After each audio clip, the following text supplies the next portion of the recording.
Mari kita bahas soal-soal di sesi 33.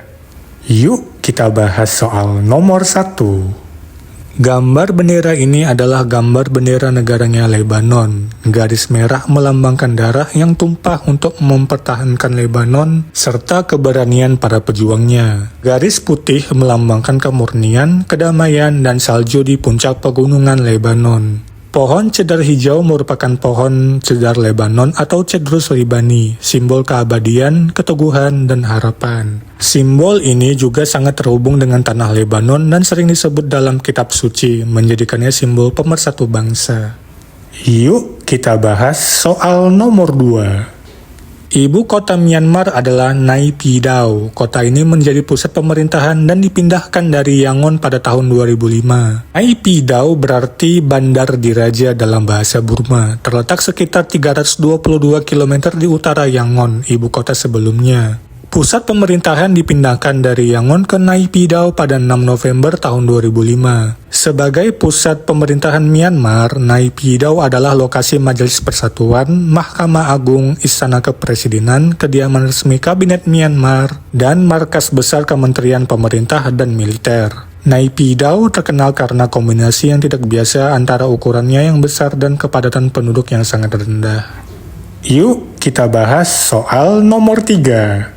Nyamuk mengalami 4 tahap dalam siklus hidupnya, yaitu telur, larva, pupa, dan dewasa. Tempo 3 peringkat pertama bergantung kepada spesies dan suhu. Hanya nyamuk betina saja yang menyedot darah mangsanya, dan itu sama sekali tidak ada hubungannya dengan makan. Sebab pada kenyataannya, baik jantan maupun betina makan cairan nektar bunga. Sebab nyamuk betina memberi nutrisi pada telurnya. Telur-telur nyamuk membutuhkan protein yang terdapat dalam darah untuk berkembang. Fase perkembangan nyamuk dari telur hingga menjadi nyamuk dewasa sangat menakjubkan. Telur nyamuk biasanya diletakkan pada daun lembab atau kolam yang kering. Pemilihan tempat ini dilakukan oleh induk nyamuk dengan menggunakan reseptor yang ada di bawah perutnya. Reseptor ini berfungsi sebagai sensor suhu dan kelembapan.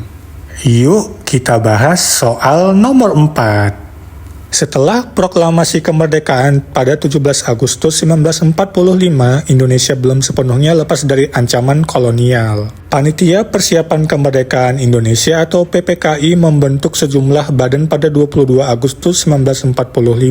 Salah satunya Badan Keamanan Rakyat atau BKR. Badan ini dibentuk sebagai wadah bagi para pejuang untuk menjaga keamanan rakyat di tengah situasi genting pasca proklamasi. Awalnya, pada 19 Agustus 1945, PPKI berencana untuk membentuk tentara kebangsaan. Namun, keputusan tersebut berubah dan dibentuk Badan Keamanan Rakyat atau BKR yang dipimpin Dr. Sutomo Syahrir. Hingga pada tahun 5 Oktober 1945, Tentara Keamanan Rakyat atau TKR resmi dibentuk dan menjadi momen asal-usul peringatan Hari Ulang Tahun Tentara Nasional Indonesia.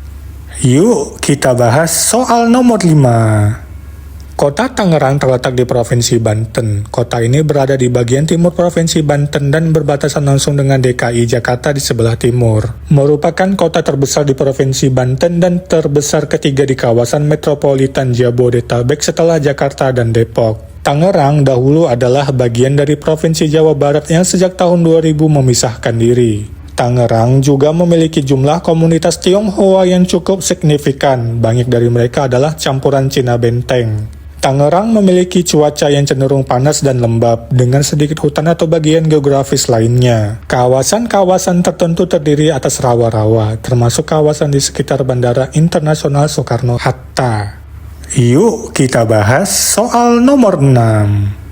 Kepanjangan IPS adalah Ilmu Pengetahuan Sosial sebagai mata pelajaran sekolah. Ini adalah mata pelajaran di sekolah dari tingkat sekolah dasar hingga sekolah menengah atas yang mencakup berbagai disiplin ilmu seperti geografi, sejarah, sosiologi, dan ekonomi. IPS di sekolah pada dasarnya bertujuan mempersiapkan peserta didik sebagai warga negara yang baik. Sebagai warga negara yang baik, peserta didik harus menguasai pengetahuan, keterampilan, sikap, dan nilai yang dapat digunakan untuk memecahkan masalah pribadi maupun sosial serta dapat mengambil keputusan untuk berpartisipasi dalam kegiatan masyarakat di tingkat lokal, regional, maupun global.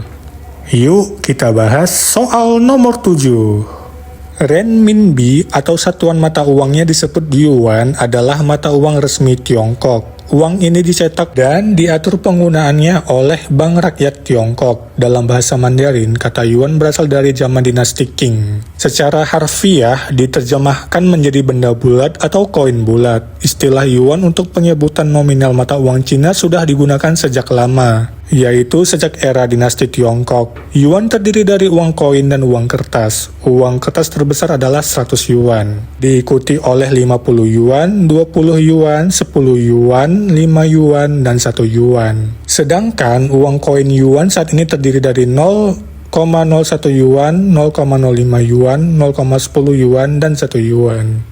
Yuk kita bahas soal nomor 8.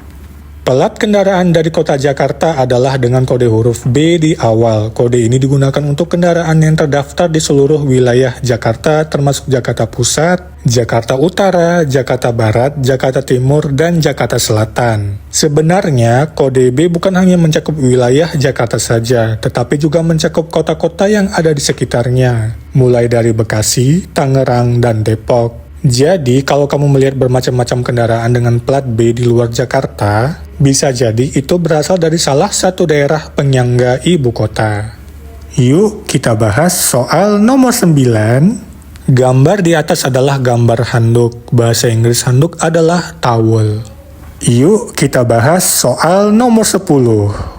Berdasarkan jenis makanannya, ikan hiu termasuk hewan karnivora atau pemakan daging karena makanan utamanya adalah daging dari ikan dan hewan laut lainnya. Sebagian besar spesies hiu memangsa ikan kecil, anjing laut, dan hewan laut lainnya dengan memanfaatkan gigi tajam dan kemampuan sensorik mereka yang kuat. Hiu merupakan hewan purba yang sudah berevolusi jutaan tahun sebelum peradaban manusia dimulai. Setelah berevolusi selama jutaan tahun, otak hiu berkembang dan menjadi salah satu hewan cerdas di bumi.